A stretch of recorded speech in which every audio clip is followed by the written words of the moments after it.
dari kelompok 1 mata kuliah Filsafat Hukum. Hari ini kami akan membahas tentang aliran Sociological Jurisprudence. Tumbuhnya aliran hukum dalam filsafat hukum merupakan pergolakan pemikiran dari para ahli hukum. Pada masa lalu, filsafat hukum merupakan suatu produk sampingan bagi para ahli. Namun, pada saat ini tidak seperti demikian karena masalah-masalah yang terjadi dalam ilmu hukum merupakan suatu kajian tersendiri bagi para ahli hukum. Aliran-aliran yang terdapat dalam filsafat hukum, yang pertama adalah aliran hukum alam, yang kedua positivisme hukum, yang ketiga utilitarianisme, yang keempat mazhab sejarah, yang kelima sociological jurisprudence, yang keenam realisme hukum, yang ketujuh sociological of law, yang kedelapan adalah Freyrechtler. Urutan-urutan di atas berdasarkan pada sistematika pemikiran masing-masing aliran sesuai dengan kronologis pada masa lalu yang tidak sesuai dengan masa sekarang. Pada kesempatan kali ini, kelompok kami akan membahas mengenai aliran sociological jurisprudence.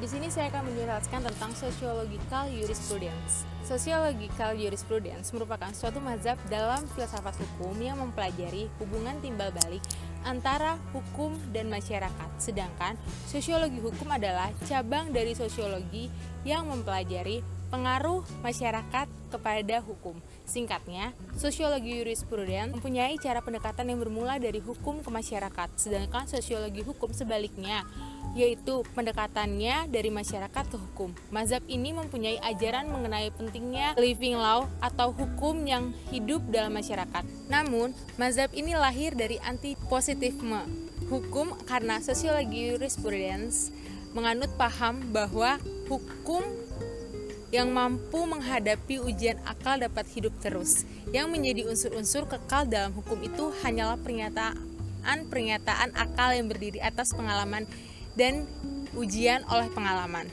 Pengalaman dikembangkan oleh akal dan diuji oleh pengalaman. Tidak ada sesuatu yang dapat bertahan sendiri dalam sistem hukum.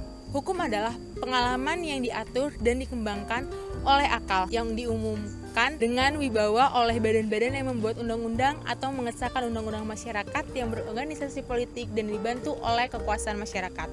Aliran sosiologi ini memandang hukum sebagai kenyataan sosial dan bukan hukum sebagai kaidah. Aliran ini berkembang di Amerika. Pada intinya, aliran ini hendak mengatakan bahwa hukum yang baik adalah hukum yang sesuai dengan hukum yang hidup dalam masyarakat. Kata sesuai diartikan sebagai hukum yang mencerminkan nilai-nilai hidup di dalam masyarakat. Menurut aliran sociological jurisprudence ini, hukum yang baik haruslah hukum yang sesuai dengan yang hidup di dalam masyarakat. Setelah kita mengetahui tentang sociological jurisprudence tadi, selanjutnya kita akan mengetahui siapa saja tokoh-tokoh yang menonjol dalam masyarakat sociological jurisprudence ini. Menjawab pertanyaan ini selanjutnya akan dipaparkan oleh rekan-rekan saya. Selanjutnya adalah tokoh-tokoh dalam mazhab sociological jurisprudence. Yang pertama adalah Eugene Ahlrich, dapat dianggap sebagai pelopor aliran sociological jurisprudence khususnya di Eropa. Ia adalah seorang ahli hukum dari Australia dan tokoh pertama yang meninjau hukum dari sudut sosiologi. Eugene melihat ada perbedaan antara hukum positif di satu pihak dengan hukum yang hidup di masyarakat. Menurutnya, hukum positif baru akan memiliki daya berlaku yang efektif apabila berisikan atau selaras dengan hukum yang hidup dalam masyarakat tadi. Di sini kita lihat jelas bahwa Eugene berbeda pendapat dengan penganut positisme hukum. Eugene ingin membuktikan kebenaran teorinya, bahwa titik pusat perkembangan hukum tidak terletak pada undang-undang, putusan hukum, atau ilmu hukum, tetapi pada masyarakat itu sendiri. Dengan demikian, sumber dan bentuk hukum yang utama adalah kebiasaan. Hanya sayangnya, seperti yang dikatakan oleh Friedman dalam karyanya, Eugene pada akhirnya justru meragukan posisi kebiasaan ini sebagai sumber dan bentuk hukum pada masyarakat modern. Selanjutnya, Eugene beranggapan bahwa hukum tunduk pada kekuatan-kekuatan sosial tertentu. Hukum sendiri tidak akan mungkin efektif oleh karena ketertiban dalam masyarakat didasarkan pada pengakuan sosial terhadap hukum dan bukan karena penerapan secara resmi oleh negara. Lalu setelah Eugene Ahlrich, ada lagi tokoh selanjutnya yang tidak kalah fundamental dalam mazhab ini, yaitu Rospound, yang pemikiran dan gagasannya akan disampaikan oleh Akbar Sabiqul Khairat. Terima kasih.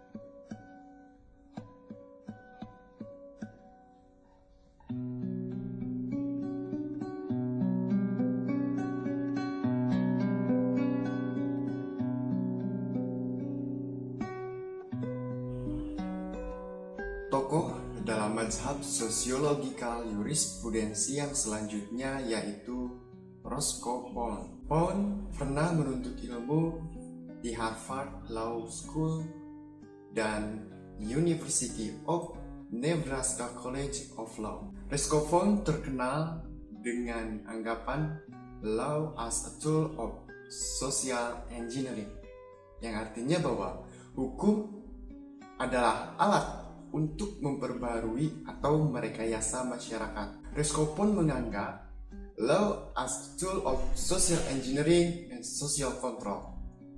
Artinya bahwa hukum sebagai alat rekayasa sosial dan alat kontrol masyarakat yang bertujuan menciptakan harmoni dan keserasian agar secara optimal dapat memenuhi kebutuhan dan kepentingan manusia dalam masyarakat. Keadilan adalah lambang usaha penyerasian yang harmonis dan tidak memihak dalam mengupayakan kepentingan anggota masyarakat yang bersangkutan.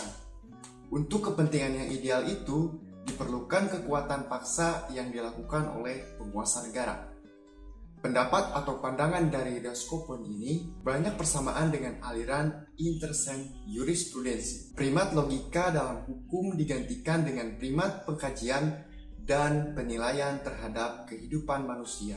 Atau secara konkretnya, lebih memikirkan keseimbangan kepentingan-kepentingan. Roscoe Pound juga berpendapat bahwa living law merupakan sintes dari tes positivisme hukum dan antites mazhab sejarah. Maksudnya, kedua aliran tersebut ada kebenarannya, hanya hukum yang sanggup menghadapi ujian akal agar dapat hidup terus. Yang menjadi unsur-unsur kekal dalam hukum itu hanyalah pernyataan-pernyataan akal yang terdiri dari atas pengalaman dan diuji oleh pengalaman. Pengalaman dikembangkan oleh akal dan akal diuji oleh pengalaman. Tidak ada sesuatu yang dapat bertahan sendiri di dalam sistem hukum. Hukum adalah pengalaman yang diatur dan dikembangkan oleh akal, yang diumumkan dengan wibawa oleh badan-badan yang membuat undang-undang atau mengesahkan undang-undang dalam masyarakat yang berorganisasi politik dibantu oleh kekuasaan masyarakat itu. Setelah kita mengetahui apa saja ide-ide dan gagasan pokok dari mazhab ini,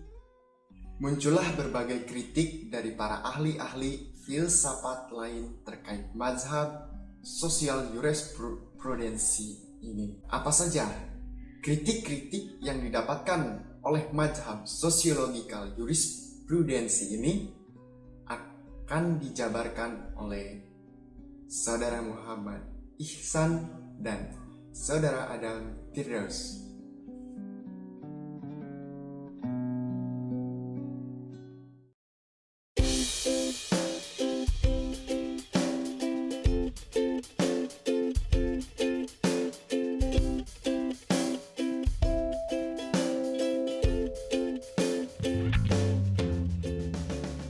Oke, untuk bagian selanjutnya saya akan menjelaskan tentang kritik-kritik dalam sociological jurisprudence.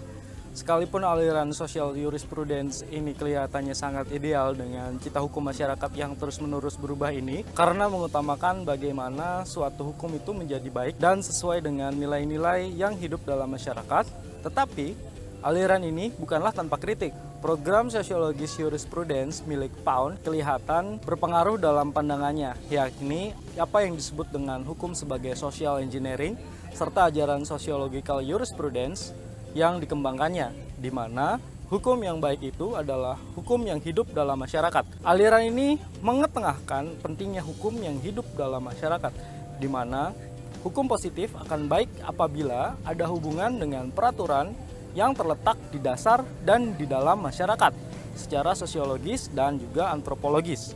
Tetapi tidak mudah untuk mewujudkan cita hukum yang demikian. tidak saja dimungkinkan oleh adanya perbenturan antara nilai-nilai tata tertib yang ada di dalam masyarakat sebagai suatu kelompok dengan kelompok masyarakat lainnya, terutama dalam masyarakat yang pluralistik. Tetapi sama sekali tidak berarti tidak bisa diterapkan. Dalam masyarakat yang monoistik, tidak begitu sukar menerapkan ajaran sosiologikal jurisprudence ini. Berbeda halnya dengan masyarakat yang memiliki pluralistik seperti masyarakat Indonesia, di mana nilai-nilai dan tata tertibnya masing-masing serta pola perilaku yang spesifik pula adalah tidak mudah menerapkan ajaran sosiologikal jurisprudence ini. Berdasarkan fakta bahwa setiap kelompok mempunyai tata tertib sendiri dan fakta bahwa hubungan antara tata tertib ini adalah terus-menerus berubah menurut tipe masyarakat yang serba meliputi, yang terhadapnya negara hanyalah merupakan suatu kelompok yang khusus dan suatu tata tertib yang khusus pula. Dalam menerapkannya diperlukan berbagai pendekatan untuk memahami dan menginventarisasi nilai-nilai yang hidup dalam masyarakat, terutama dalam masyarakat majemuk yang memiliki tata tertib sendiri dan pluralistik. Menurut Paul, hukum dipandang sebagai lembaga masyarakat untuk memenuhi kebutuhan sosial. Jadi kritik selanjutnya datang dari seorang profesor hukum yang ada di Amerika yang bernama Lawrence M. Friedman.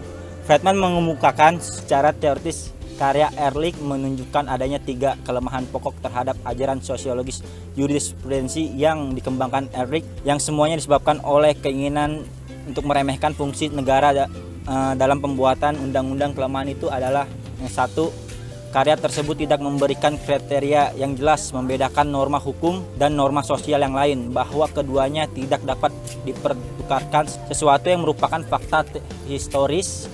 Sosiologi hukum menurut Ehrlich selalu hampir menjadi suatu dalam garis besar sosiologi umum. Yang kedua, Ehrlich meragukan posisi adat kebiasaan sebagai sumber hukum dan adat kebiasaan sebagai suatu sumber hukum. Dalam masyarakat primitif seperti halnya dalam hukum internasional pada zaman hukum yang paling penting, di negara modern peran masyarakat mula-mula masih penting, tetapi kemudian berangsur berkurang. Masyarakat modern menuntut sangat banyak undang-undang yang jelas dibuat oleh perbuatan undang-undang yang sah. Undang-undang semacam itu selalu derajat macam-macam tergantung dari fakta hukum ini, tetapi berlakunya sebagai hukum bersumber pada ketaatan faktual ini. Kebingungan ini merembes ke seluruh karya Ehrlich. Yang ketiga, Ehrlich menolak mengikuti logika perbedaan yang ia sendiri adakan norma-norma hukum negara yang khas dan norma-norma hukum di mana negara hanya memberi sanksi pada fakta-fakta sosial. Konsekuensinya adalah adat kebiasaan berkurang sebelum perbuatan undang-undang secara terperinci, terutama undang-undang yang dikeluarkan oleh pemerintah pusat dipengaruhi kebiasaan dalam masyarakat terkait sama banyaknya dengan pengaruh dirinya sendiri. Selanjutnya, kesimpulan dari mazhab sosial jurisprudensi.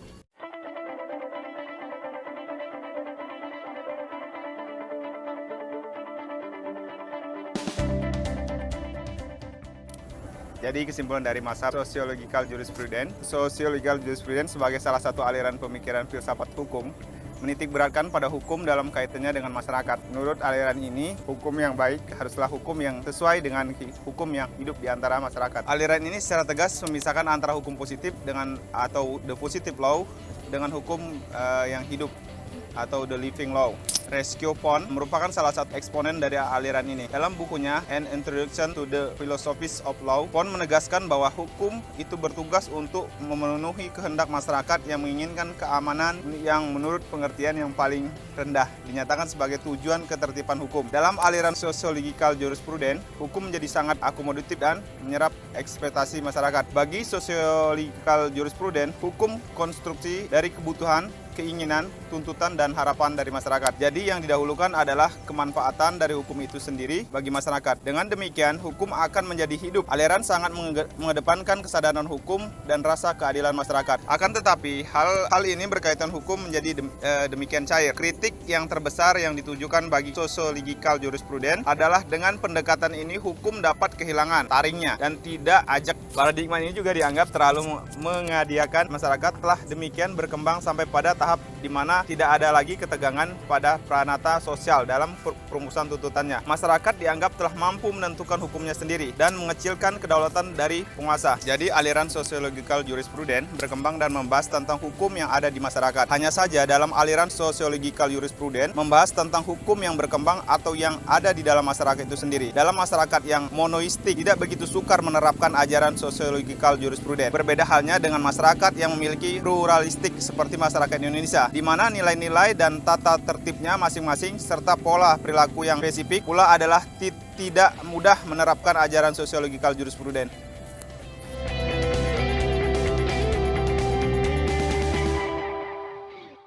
Saya Nurmawat Dasiraj. Saya Nurjana. Saya Citra. Saya Muhammad Iksan. Saya Amrizan Effendi. Saya Adam Firdaus. Saya Akbar Samiful Khairat.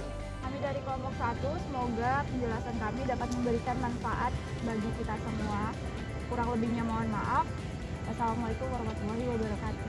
Terima kasih. Dadah.